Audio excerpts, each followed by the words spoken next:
ఇక రెండవ విషయం అధ్యక్ష, అది నిన్నటి అంశం. ఇక పార్టీ పునాదులు, ప్రతి పార్టీకి ఒక డిఎన్ఏ ఉంటుంది అధ్యక్ష.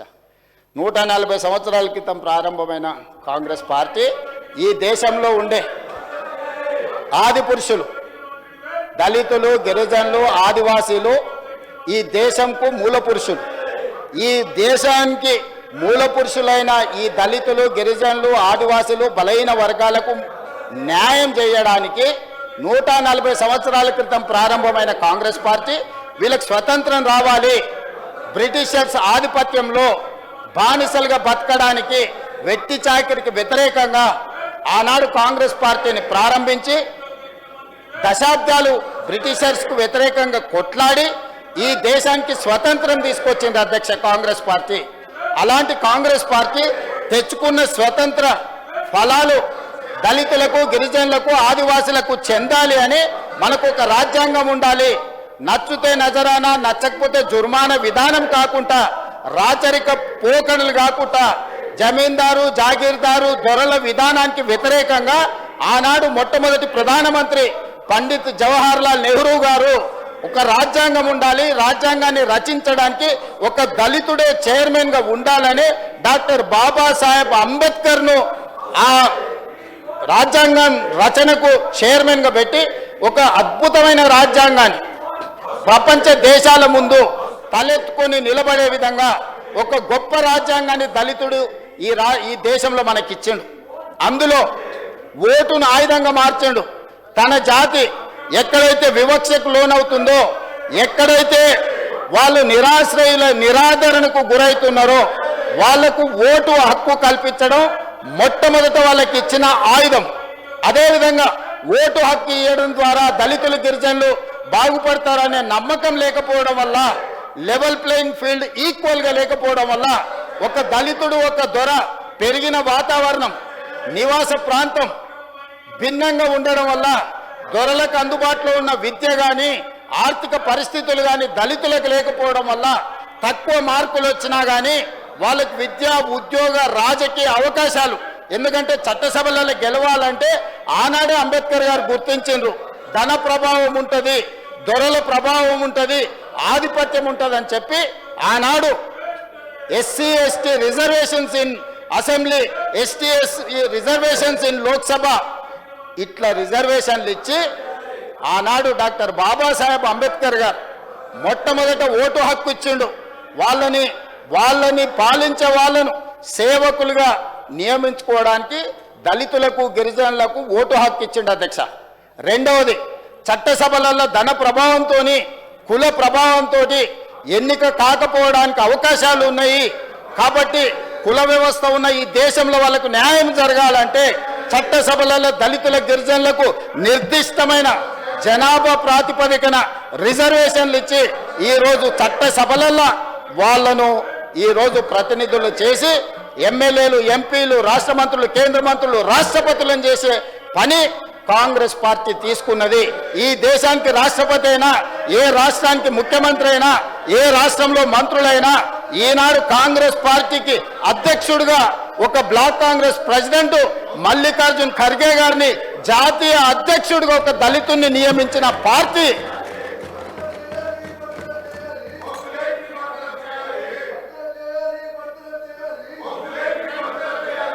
జాతీయ పార్టీ అధ్యక్షుడిగా ఒక దళితుడిని నియమించుకున్న పార్టీ మాది అధ్యక్ష.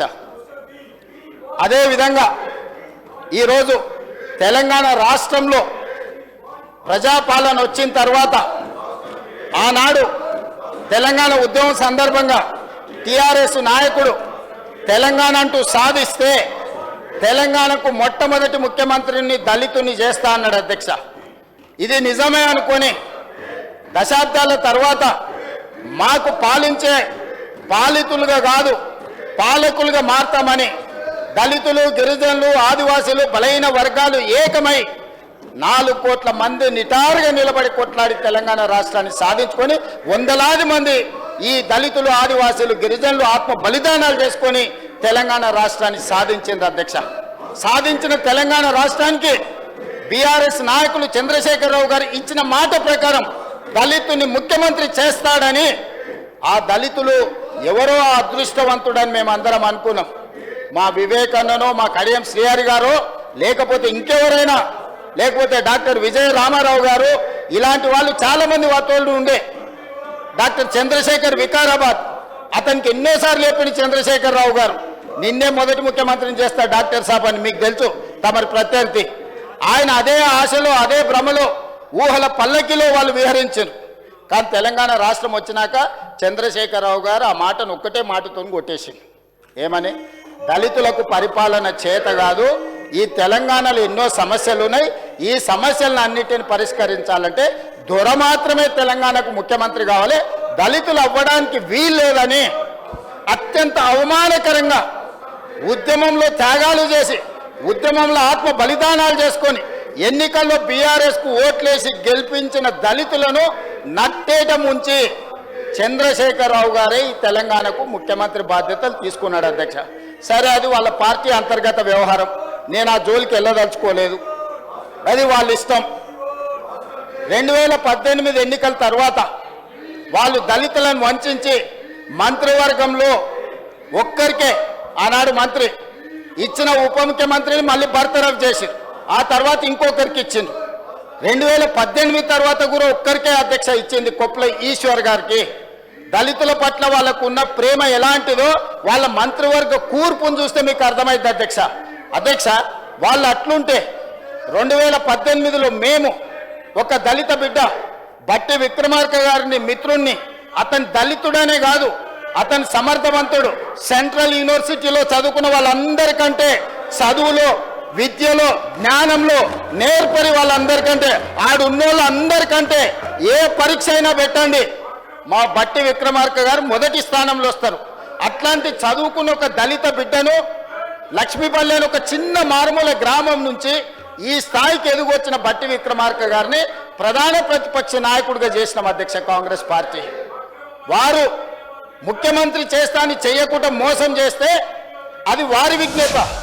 కానీ ప్రతిపక్ష పార్టీలో సీనియర్లు ఉత్తమ్ కుమార్ రెడ్డి గారు, కోమటిరెడ్డి గారు లాంటి, సబితా ఇంద్రారెడ్డి గారు లాంటి సీనియర్ శాసనసభ్యులు ఉన్న సందర్భంలో వాళ్ళందరినీ కూడా కాదని కాంగ్రెస్ పార్టీ బట్టి విక్రమార్క గారిని ప్రధాన ప్రతిపక్ష నాయకుడిగా నియమించారు అధ్యక్ష. ఏం జరిగిందో మీకు తెలియదు అధ్యక్ష? సంవత్సరం తిరగకుందే ప్రతిపక్ష నాయకుడిగా బట్టి గారు అక్కడ నిలబడి ఈ ప్రభుత్వాన్ని నిలదీస్తుండని, ఈ ప్రభుత్వ విధానాలను ప్రశ్నిస్తుండని, ఒక క్వాలిటీ డిబేట్ డిస్కషన్ ఇనిషియేట్ చేస్తున్నాడని కక్షగట్టి ఎమ్మెల్యేలను పార్టీ ఫిరాయించే విధంగా ప్రోత్సహించి ప్రధాన ప్రతిపక్ష హోదా కూడా గుంజుకున్నాడు అధ్యక్ష.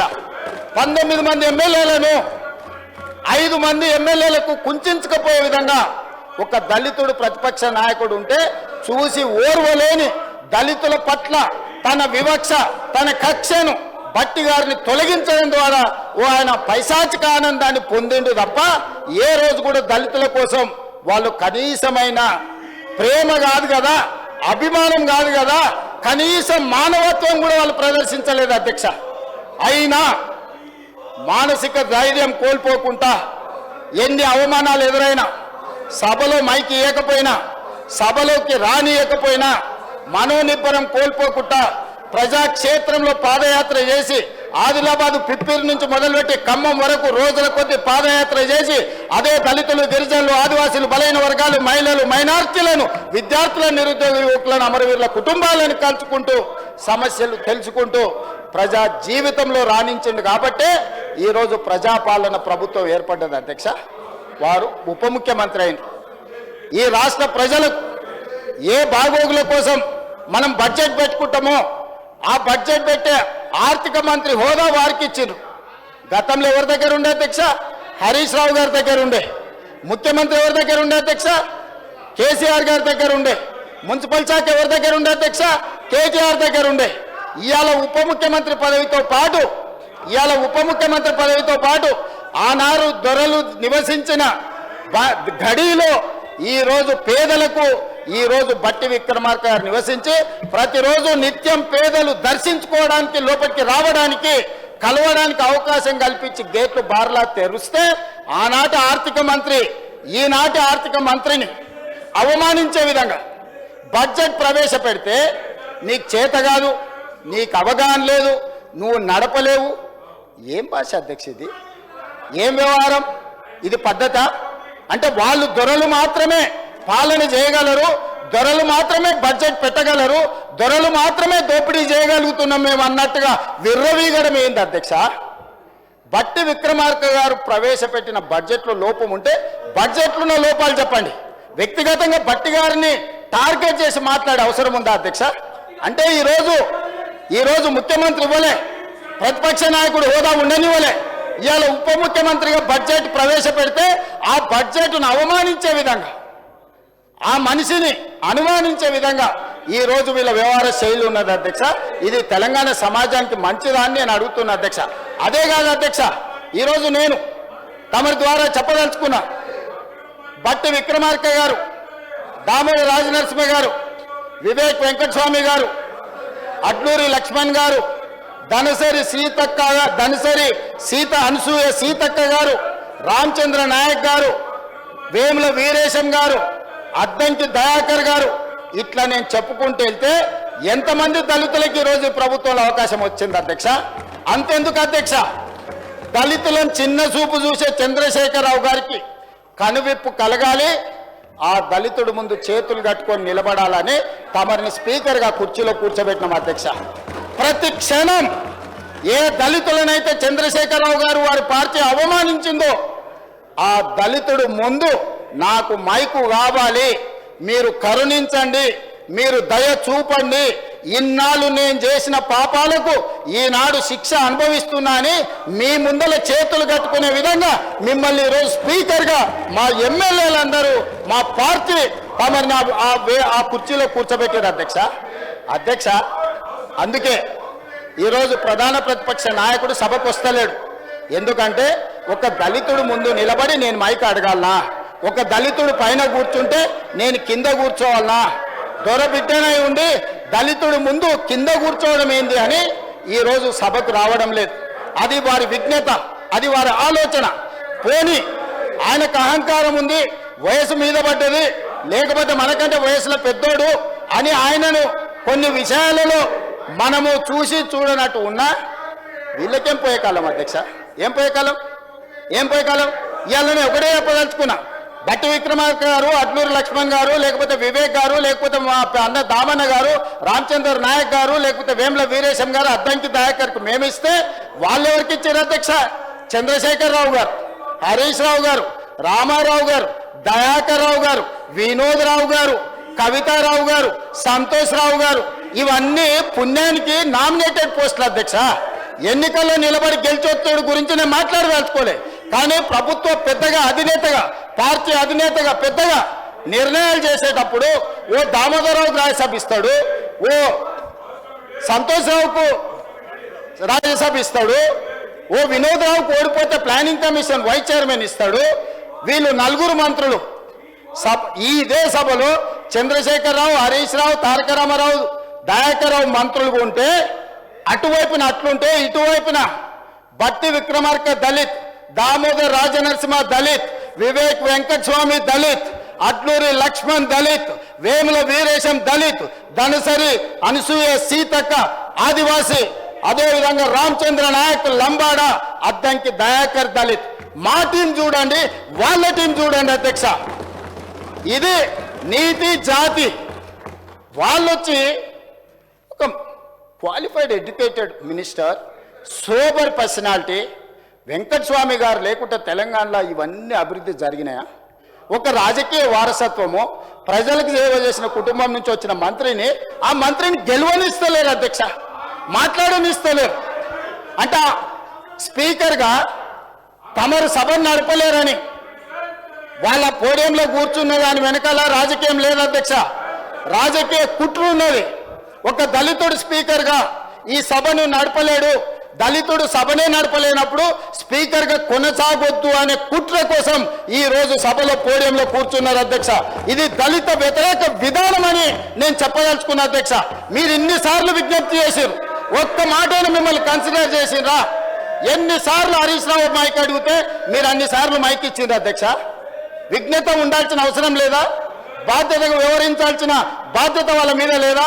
ఈ రోజు ఒక దళితుడు పైన కూర్చుంటే గంటల కొద్ది మీ విజ్ఞప్తిని పెడచెవిన పెట్టి ఈరోజు అవమానించే విధంగా పోడియంలో కూర్చున్నారు అధ్యక్ష.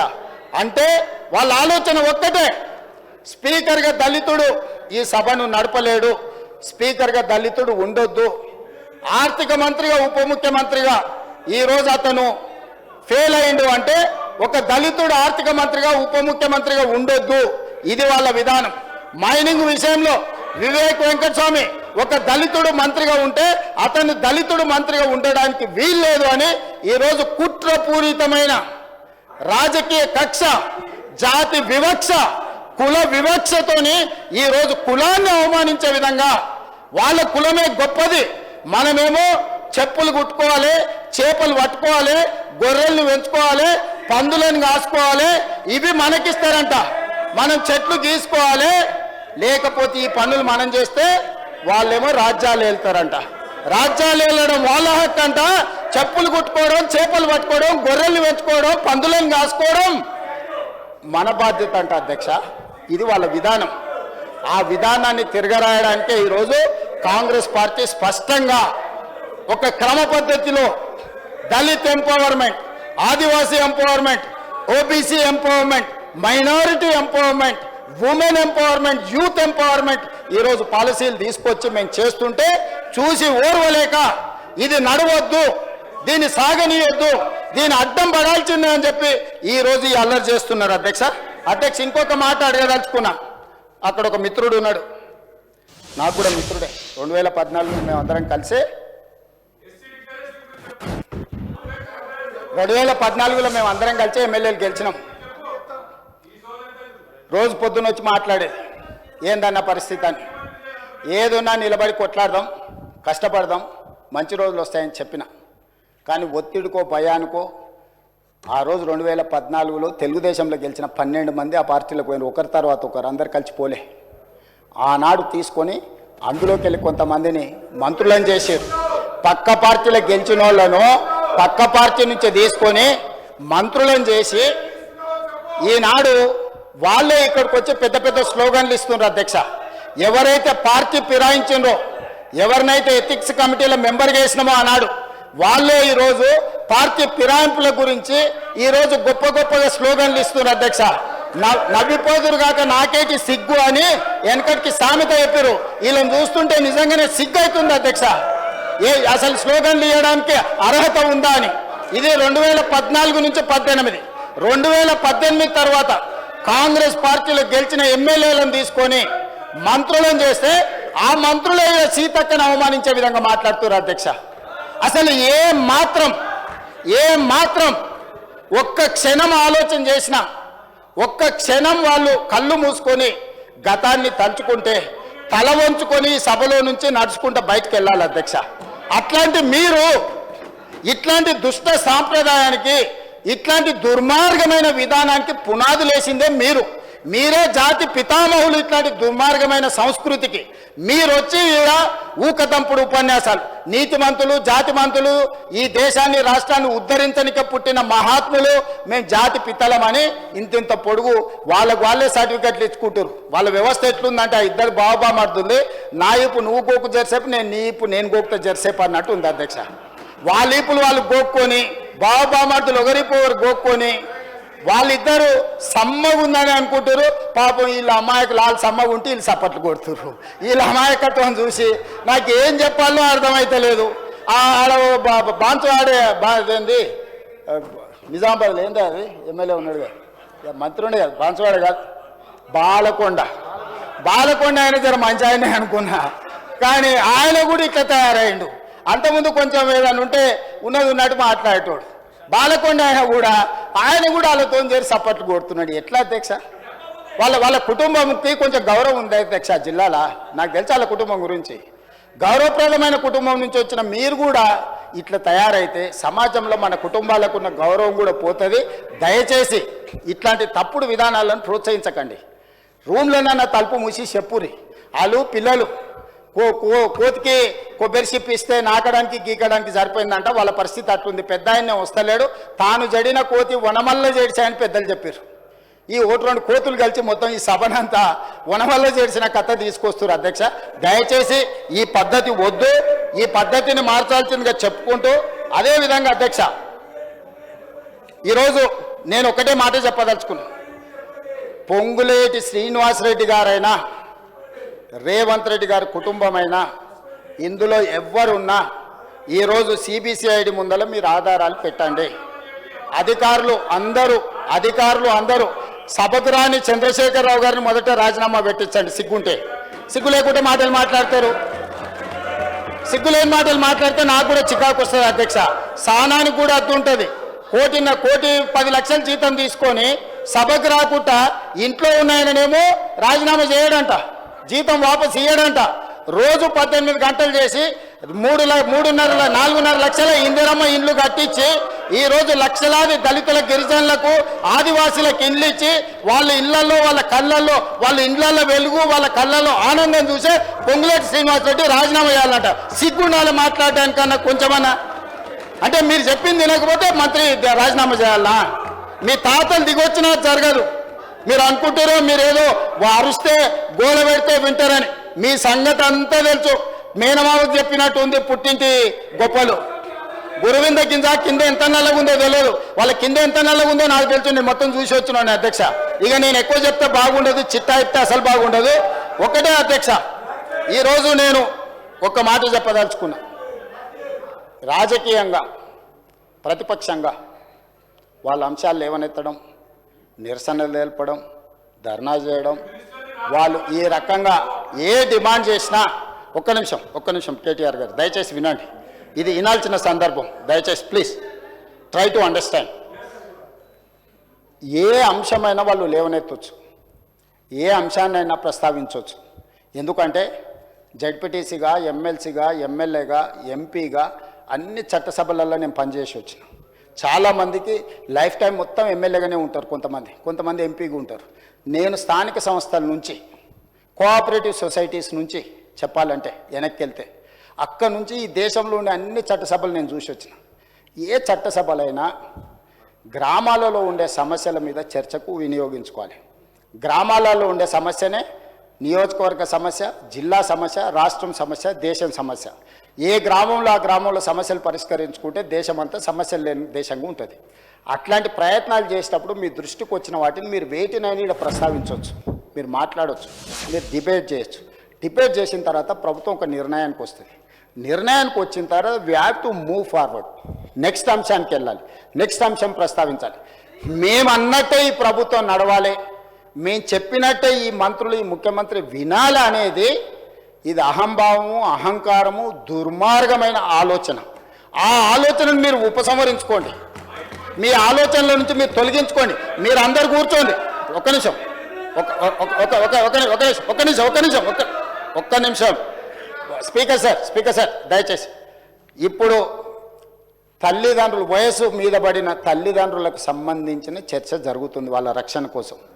ఖచ్చితంగా ప్రతిపక్షానికి మైక్ ఇవ్వండి, ఎంతసేపు మాట్లాడతారో మాట్లాడమనుంది. ముగిసిపోయిన అధ్యాయాన్ని తిరిగి మళ్ళీ తెరవండి అని అంటే తమరు అనుమతిస్తే తెరవచ్చు, నాకేం అభ్యంతరం లేదు. ఈ సభ మీది, ఈ సభలో ఉన్న ప్రతి సభ్యుడి హక్కులను కాపాడే బాధ్యత మీది. వాళ్ళతో పాటు నేనైనా, కడియం శ్రీహరి గారైనా, ఇక్కడున్న బట్టి గారైనా ఈ సభలో సభ్యులం. అందరి సభ్యులకు ఒకే రకమైన హక్కులు ఉన్నాయి. ఆ రకమైన హక్కులను కాపాడాల్సిన బాధ్యత తమరిది. ఒకవేళ నిజంగానే ప్రతిపక్షం చేసిన డిమాండ్ను ఒకవేళ అది రీజనబుల్ అని తమరు భావిస్తే, తమరు అంశాన్ని తిరిగి చర్చకు చేపడితే మాకు ఎలాంటి అభ్యంతరం లేదు. తమరు అది కాదు చర్చ ఇది జరగాలని తమరు ఆదేశిస్తే ఏ సభ్యులైనా సభ లోపల వినాల్సిందే. ఇది చట్టము, ఇది సాంప్రదాయము, లెజిస్లేటివ్ ప్రొసీజర్స్, ప్రాక్టీసెస్. దీనికి విరుద్ధంగా చైర్ను డిక్టేట్ చేసే ఈ డిక్టేటర్షిప్ ఎక్కడి నుంచి వచ్చింది అధ్యక్ష? పైనుంచి కిందికి ఆదేశాలు వస్తాయి, కింది నుంచి పైకి ఆదేశాలు వస్తాయి. అధ్యక్ష ఒకసారి చెప్పండి, ఎక్కడి విధానం ఇది? ఎక్కడుంది? ఇన్నేళ్ళ అనుభవం ఉంది అంటారు, ఇన్నిసార్లు గెలిచినాం అంటున్నారు. ఇన్నేళ్ళ అనుభవం ఉంది, ఇన్నిసార్లు గెలిచి ఇన్ని రోజుల అధికారంలో ఉన్న మీకు ఈ కనీస పరిజ్ఞానం కానీ అవగాహన కానీ లేదా? ఉన్నా కూడా మీరు కళ్ళు మూసుకొని వ్యవహరించాలనుకుంటే సమాజం అంతా గమనిస్తుంది. దయచేసి స్పీకర్ సార్ మీరు ఆదేశాలు ఇవ్వండి, వాళ్ళని కూర్చోమనండి. వాళ్ళు కూర్చున్న తర్వాత వాళ్ళు ఏం మాట్లాడదలుచుకుందో, ఏ సభలో ఏ అంశం చర్చ జరుగుతుందో ఆ అంశం మీద మీరు చర్చకు అనుమతించండి. లేదు మీరు అన్ని చర్చల్ని వాయిదా వేసి వాళ్ళు అడుగుతున్న దాని మీదనే తమరు ఒకవేళ అనుమతిస్తే తమరు అనుమతి ద్వారా ఎవరైనా మాట్లాడవచ్చు. తమ అనుమతి లేకుంటే ఎవరు మాట్లాడడానికి వీల్లేదు. ఈరోజు నేను తెలంగాణ రాష్ట్రానికి ముఖ్యమంత్రి ఉన్నా, ఇంతమంది సభ్యులు మాట్లాడుతుంటే మీరు వాళ్ళందరికీ అవకాశం ఇచ్చినప్పుడు నేను మౌనంగా ఉండి, నాకు అవకాశం ఇచ్చినప్పుడు ఇప్పుడు నేను మాట్లాడుతున్నాను. ఇది విషయం. ఇక అసలు విషయానికి వస్తున్నా అధ్యక్ష. కడియం శ్రీహరి గారు కేసీఆర్ గారికి సరిసమానమైన ప్రజా జీవితంలో నుంచి వచ్చిన ప్రజాప్రతినిధి. ఎవరు కూడా నేను ఆన్ రికార్డ్ నేను చెప్తున్నా, కడియం శ్రీహరి గారి నిబద్ధతను నిజాయితీని ఈ దేశంలోనే ఎవరు ప్రశ్నించజాలరు. నిజాయితీతో కూడుకున్న నిక్కచ్చిగా వ్యవహరించే ప్రజాప్రతినిధి. ఎన్నో మంత్రి పదవులు చేపట్టిన అవినీతి మచ్చలేని మంత్రిగా పనిచేసాడు. ఒక సీనియర్ లెజిస్లేటర్ను పట్టుకొని అధ్యక్ష రాజకీయంగా వాళ్ళకి ఏమైనా అభిప్రాయం ఉండని, రాజకీయం పట్ల వారికి ఏమైనా వ్యతిరేకత ఉండని నేను ఇవన్నీ మాట్లాడదలుచుకోలే. నేను ఒకటే అడగదలుచుకున్నా హరీష్ రావు గారిని, కేటీఆర్ గారిని, మీ సభ్యుడు వ్యవహరించిన తీరును మీరు సమర్థిస్తున్నారా? సభలో ఈ రకమైన వ్యవహార శైలి ఈ సభకు మంచిదా? ఒక సీనియర్, అతను దళితుడా అతను గిరిజనుడా అనే నేను ప్రస్తావిస్తలేను. అతను ఈ సభలో నాకు తెలిసి చాలా సీనియర్ మోస్ట్లలో 3-4 తీసుకుంటే కడియం శ్రీహరి గారు ఒకరు. వారి సీనియారిటీ, వారి అనుభవము, వారి నిజాయితీ, వారి చదువు ఈరోజు అక్కడ నిలబడి ఒక సూచన చేస్తే ఇంత అసభ్యకరంగా, ఇంత అసహ్యకరంగా ఎవరైనా వ్యవహరిస్తే ఈ వ్యవహారాన్ని హరీష్ రావు గారు, కేటీఆర్ గారు సమర్థిస్తారా? ఇది మీ పార్టీ విధానమా? ఈ విధానాన్ని మీరు ప్రోత్సహించదలుచుకున్నారా? రేపు కడియం శ్రీహరి గారికి జరిగిన అట్లాంటిది ఒకవేళ చంద్రశేఖరరావు గారికి జరిగితే మీరు ఆమోదిస్తారా? ఈ వైపులో కూడా ఉన్నారు, ఈ వైపులో కూడా అంతకంటే కండలు తిరిగిన వాళ్ళు ఉన్నారు. రాజ్ ఠాకూర్ ఒకసారి నిలబడు. మా దగ్గర కూడా కండలు తిరిగిన వాళ్ళు ఉన్నారు అధ్యక్ష. తిరిగేసి ఆన్నే బోర్లేసి కొట్టనికి ఒక్కటేసారి తిరిగేసి కొట్టనికి ఉన్నారు అధ్యక్ష. కానీ ఇక్కడ కుస్తీలు కొట్టడానికి రాలే అధ్యక్ష. విఘ్నత ప్రదర్శించడానికి, అవగాహనతో మాట్లాడడానికి సభలోకి వచ్చినాం అధ్యక్ష. ఆకారం ఉంది కదా అని ఒక పెద్ద మనిషిని పట్టుకొని ఆ రకంగా అవమానించే విధంగా మాట్లాడడం, మీకు ఏదైనా అభిప్రాయం ఉండని, మీరు ఏ అంశమైనా ప్రస్తావించండి. కానీ ఈ రకమైన విధానాన్ని ఈ సభ క్షమిస్తే ఇక భవిష్యత్తులో ఈ సభలో కత్తిపోట్లు లేకపోతే కుస్తీల పోటీలు జరగాల్సిన పరిస్థితి వస్తుంది. దీన్ని ఇక్కడనే నిలువరించాలి, దీన్ని ఇక్కడనే నియంత్రించాలి అధ్యక్ష. అందుకే అధ్యక్ష నేను చివరిగా నా సూచన, వాళ్ళందరూ చైర్లలో కూర్చొని చర్చలో పాల్గొంటే సభ్యులందరినీ సభలో కొనసాగించండి. లేకపోతే ఈ సభ్యుల్ని సభలో నుంచి రాబోయే 2 రోజుల్లో సభా వ్యవహారాలను నడుపుకోవడానికి వాళ్ళని సస్పెండ్ చేయండి అని చెప్తున్నా అధ్యక్ష. అదేవిధంగా అన్ని రకాల నియమ నిబంధనలు, సాంప్రదాయాలను ఉల్లంఘించి అసభ్యకరంగా, అవమానకరంగా వ్యవహరించిన పాడి కౌశిక్ రెడ్డి గారి విషయంలో ప్రత్యేకమైన చర్యలు తీసుకోవాల్సిన అవసరం ఉంది. ఈ రూల్ బుక్ అధ్యక్ష, rules of procedure and conduct of business in the Telangana legislative assembly, నాకు తెలిసి 2015లో హరీష్ రావు గారు లెజిస్లేటివ్ అఫేర్స్ మినిస్టర్స్ ఉన్నప్పుడే తెలంగాణ రూల్ బుక్ అమెండ్ అయింది. ఈ బుక్లో అధ్యక్ష page number 105 committee on ethics, ఈ రూల్ బుక్లోనే 105 పేజీలో committee on ethics 288 rule number, the committee shall examine every complaint concerning the unethical conduct of a member both within and outside the house referred to it by speaker or the house are taken by suo motu. దీన్ని తీసుకోవాల్సిందిగా అదేవిధంగా మా legislative affairs మినిస్టర్ని request చేస్తున్నా. దీంట్లో sub class 289 sub class 2, the house may also refer complaint of unethical conduct of a member on a motion to the committee for inquiry and report. అధ్యక్ష నేను ఒకటే మాట, డైరెక్ట్గా మా సభ్యులు వారు చేసిన విధానాన్ని, వారు వ్యవహరించిన తీరును చూసి శాసనసభ సభ్యత్వాన్ని రద్దు చేశాడని మా వాళ్ళు మాట్లాడారు. నేను అట్లా నియమ నిబంధనలకు వ్యతిరేకంగా చర్యలు తీసుకోమని నేను అడిగాను.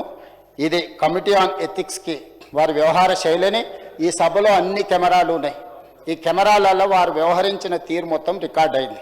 ఈ అన్ని ఆధారాలను ఈరోజు ఈ సభ ద్వారా మోషన్ మూవ్ చేసి లెజిస్లేటివ్ అఫైర్స్ మినిస్టర్ ఆ ఎథిక్స్ కమిటీకి మీరు రెఫర్ చేసి ఎథిక్స్ కమిటీ ఇచ్చే రికమెండేషన్స్ మీద పాడి కౌశిక్ రెడ్డి గారి మీద చర్యలు తీసుకోవాల్సిందిగా ఆ కమిటీని కూడా, ఇప్పుడు కమిటీ లేదని వారు చెప్పారు, సమయానికి బాగా గుర్తు చేశారు అధ్యక్ష.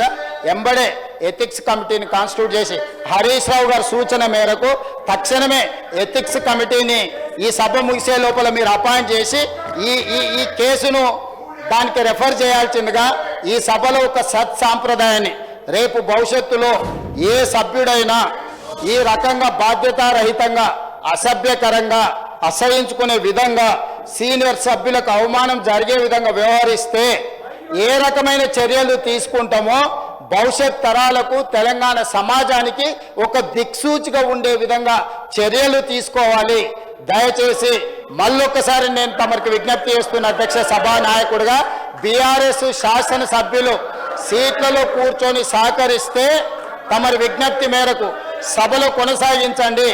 వాళ్ళు సహకరించకుండా ఒక దళితుడు స్పీకర్గా కొనసాగడానికి వీలు లేదు, అతను సమర్థుడు కాదు సభను నడపడానికి అని ఒక సందేశాన్ని బయట ప్రపంచానికి ఇవ్వదలుచుకుంటే సభ్యులందరినీ రాబోయే బిజినెస్ ఈ బడ్జెట్ సమావేశాలు మొత్తానికి వాళ్ళని సభల నుంచి సస్పెండ్ చేయాల్సిందిగా పాడి కౌశిక్ రెడ్డి గారిది కమిటీ ఆన్ ఎథిక్స్కి రెఫర్ చేయాల్సిందిగా తమరికి విజ్ఞప్తి చేస్తూ అవకాశం ఇచ్చినందుకు మీకు ధన్యవాదాలు తెలియజేస్తూ సెలవు తీసుకుంటున్నాను అధ్యక్ష.